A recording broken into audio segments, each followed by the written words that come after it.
नमस्कार दोस्तों। तो आप डेटा एनालिस्ट बनना चाहते हैं ना?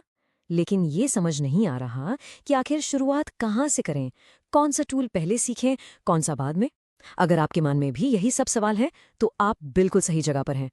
आज हम एक बिल्कुल साफ स्टेप बाय स्टेप रास्ता देखेंगे, एक ऐसा रोड मैप जो आपको जीरो से एक प्रोफेशनल डेटा एनालिस्ट बनने तक ले जाएगा। तो चलिए शुरू करते हैं। तो रोड मैप का सबसे पहला स्टेप, और ये सुन के आप शायद चौंक जाएंगे, कोई टेक्निकल स्किल है ही नहीं। जी हाँ, हमारा स्टेप 0 है इंग्लिश। और देखिए, मैं ये नहीं कह रहा कि आपको इंग्लिश का एक्सपर्ट बनना है, नहीं। हमें इंग्लिश को एक भाषा के तौर पर नहीं बल्कि एक औजार, एक टूल की तरह देखना है। अब आप पूछेंगे क्यों? भाई सीधी सी बात है, क्योंकि टेक की दुनिया की ये एक कड़वी सच्चाई है।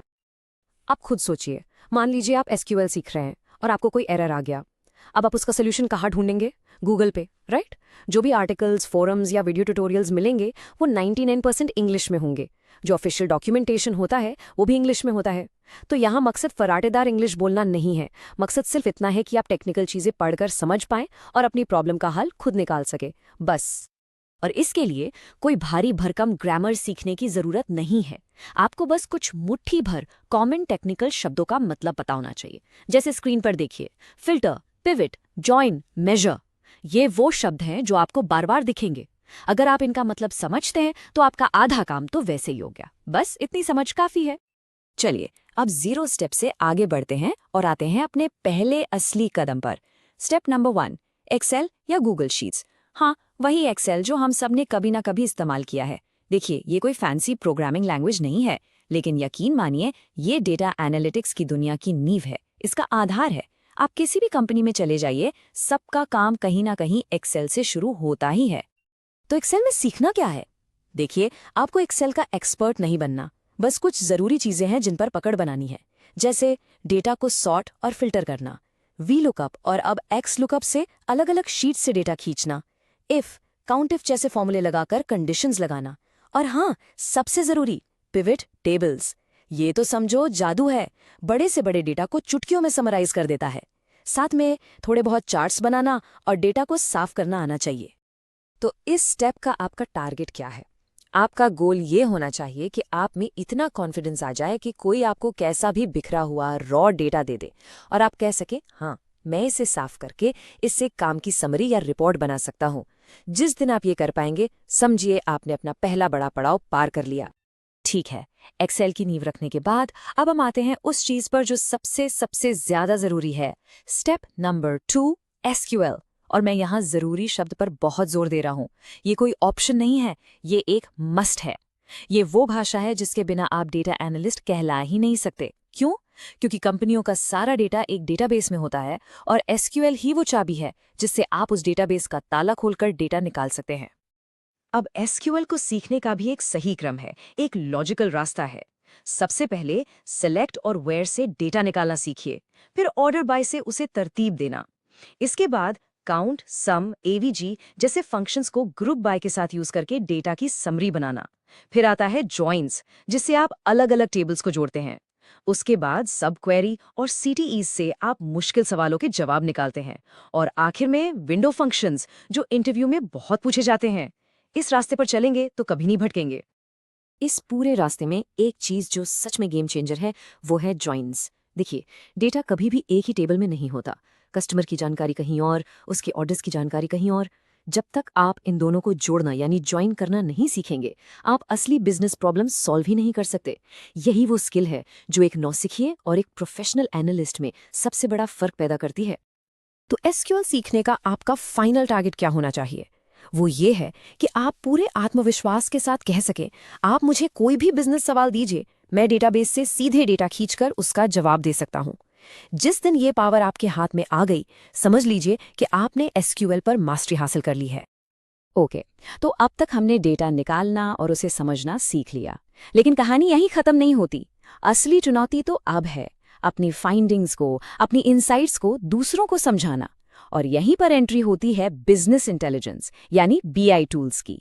हमारा स्टेप नंबर 3 है पावर बीआई या टैब्लू। इन दोनों में से कोई एक सीखना। ये वो टूल्स हैं जो आपके नंबर्स को एक खूबसूरत कहानी में बदल देते हैं। अब सवाल उठता है, दोनों में से कौन सा सीखें?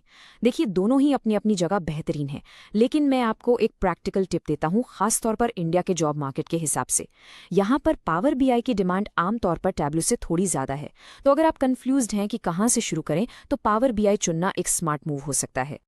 और एक बात समझिए, पावर बीआई सिर्फ ड्रैग एंड ड्रॉप करके चार्ट्स बनाना नहीं है। असली खेल तो तब शुरू होता है जब आप डेटा मॉडलिंग सीखते हैं, यानी टेबल्स के बीच रिश्ते बनाना, जब आप पावर क्वेरी में डेटा को अपने हिसाब से बदलते हैं, और सबसे ज़रूरी, जब आप डैक्स लैंग्वेज की बेसिक समझते हैं।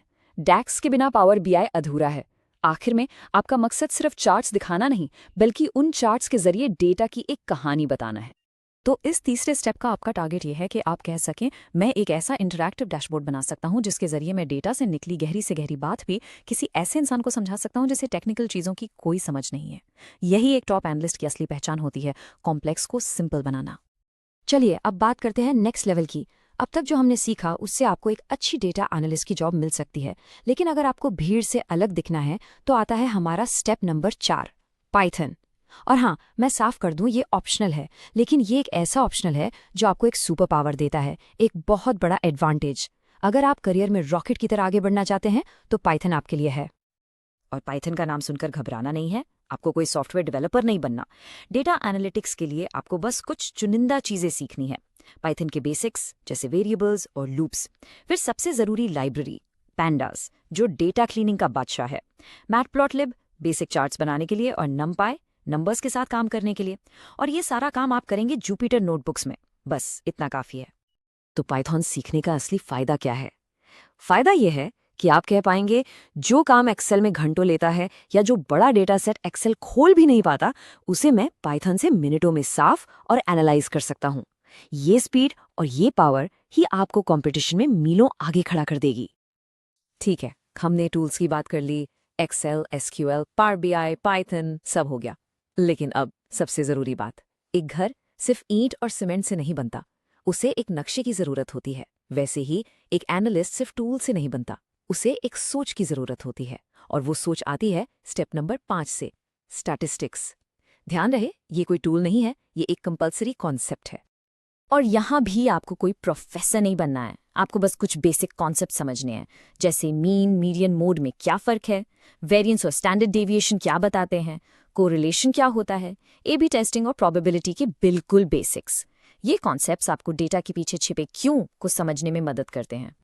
और ये लाइन अपने दिमाग में बिठा लीजिए, टूल्स आपको डैशबोर्ड मेकर बनाते हैं, लेकिन स्टैटिस्टिक्स आपको एनालिस्ट बनाती है। कोई भी टूल चलाना सीख सकता है, लेकिन डेटा को देखकर ये समझना कि ऐसा क्यों हो रहा है और इसका क्या मतलब है, यही वो सोच है जो एक साधारण रिपोर्ट बनाने वाले को एक असली वैल्यूएबल डेटा एनालिस्ट से अलग करती है। तो चलिए, अब तक हमने जो भी डिस्कस किया उसे एक साथ समेटते हैं और आपके सामने रखते हैं आपका फाइनल बिल्कुल क्लियर रोड मैप। तो ये है आपका सीधा साधा लर्निंग पाथ। स्टेप 1, एक्सेल से अपनी नींव मजबूत कीजिए। स्टेप 2, एसक्यूएल सीखिए जो कि नॉन नेगोशिएबल है। स्टेप 3, पावर बीआई से डेटा को कहानी में बदलना सीखिए। स्टेप 4, साथ ही साथ बेसिक स्टैट्स के कॉन्सेप्ट्स पर अपनी पकड़ बनाइए। और स्टेप 5, कंपटीशन से आगे निकलने के लिए पाइथन सीखिए। बस इसी ऑर्डर को फॉलो कीजिए। और आखिर में एक कड़वी लेकिन ज़रूरी बात, अगर आप इस रोड मैप से एसक्यूएल को हटाने की गलती करते हैं तो आप एनालिस्ट नहीं, सिर्फ एक रिपोर्टिंग पर्सन बनकर रह जाएंगे। एक असली एनालिस्ट की पहचान है एसक्यूएल की पावर को बिजनेस की समझ के साथ जोड़ना। वो सिर्फ ये नहीं बताता कि क्या हुआ, वो ये बताता है कि क्यों हुआ और अब आगे क्या करना चाहिए। तो अब जाने से पहले मैं आपके लिए 2 सवाल छोड़कर जा रहा हूँ। पहला, आपका असली गोल क्या है? क्या आप बस जल्दी से एक जॉब चाहते हैं या एक सॉलिड लॉन्ग टर्म करियर बनाना चाहते हैं? और दूसरा सवाल, आज की तारीख में आप अपनी एक्सेल स्किल्स को 10 में से कितना रेट करेंगे? ईमानदारी से सोचिए और अपने जवाब नीचे कमेंट्स में मेरे साथ ज़रूर शेयर कीजिए।